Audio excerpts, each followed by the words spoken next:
Revenons sur les gangs. Si vous regardez où se trouvent ces milices sur la carte d'Haïti, si vous regardez quels sont les secteurs que ces gangs contrôlent, vous comprenez le dessous des cartes de la crise haïtienne. D'où proviennent les moyens qu'utilisent les gangs pour qu'on assiste avec un tel sentiment d'impuissance à ce chaos? Qui donne les armes aux gangs haïtiens? D'où proviennent même ces armes? Haïti a-t-elle même une connaissance claire de tout le potentiel dont regorgent ses sols et ses eaux? Rien n'est moins sûr. Par contre, le Canada et les USA en ont pleine conscience et depuis longtemps. Regardons par exemple les recherches qui sont faites depuis 2008, c'est vraiment récent à l'échelle de la vie d'un pays, et qui estiment que les ressources haïtiennes pourraient valoir plus de 20 milliards de dollars sur les marchés internationaux. Et ça, c'est hors hydrocarbures. Il y a aussi beaucoup de pétrole au large d'Haïti. Ces chiffres, puisqu'ils ont été rendus publics, sont en fait bien en deçà de la réalité. Il est rare que le grand public ait accès à des chiffres réels concernant les ressources naturelles. Les enjeux économiques sont vraiment beaucoup trop grands. Une estimation permet aux chercheurs américains d'avancer qu'il y aurait 3,7 milliards de barils de pétrole exploitables et un volume considérable de gaz naturel. En fait, ces réserves de pétrole appartiendraient déjà aux réserves stratégiques des USA. Évidemment, c'est pas du tout légal, mais on commence à comprendre que Haïti se fait avoir depuis toujours. Parce que même si cela suscite une grande fierté dans notre communauté africaine de par le monde, l'indépendance de 1804 en échange d'un remboursement d'une dette imaginaire que la France a créée, c'est très problématique. Les enjeux géopolitiques, encore une fois, sont énormissimes. Aussi énormissimes que le chaos haïtien profite aux USA. Quand l'État n'est pas fort, c'est facile d'exploiter.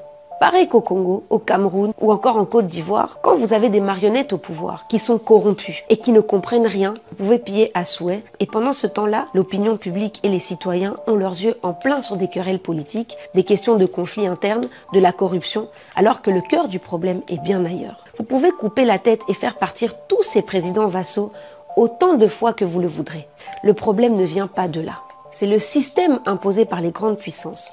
L'organisation économique du monde actuel, qui si une élite, une oligarchie des grandes puissances économiques mondiales n'exploite pas une majorité des pays ressources en organisant le plus grand des chaos, ce système économique ultra-capitaliste ne peut pas fonctionner.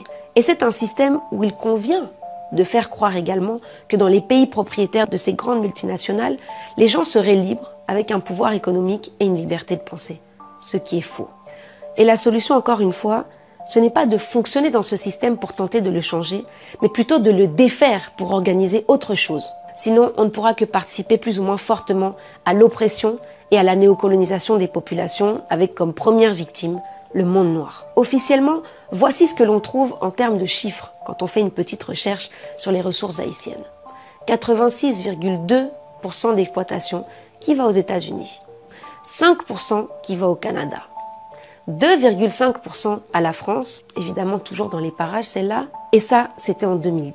Alors en termes de solutions, il y a évidemment cette idée qui ressort beaucoup de vouloir renforcer le pouvoir de l'État, le rendre plus souverain, d'organiser des dialogues nationaux avec cette notion de donner davantage de pouvoir réel et d'équité entre le secteur public et le secteur privé.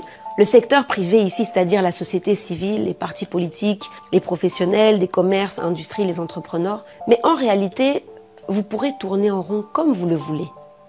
C'est bien le système mondial de fonctionnement de l'économie qu'il faut changer dans sa globalité.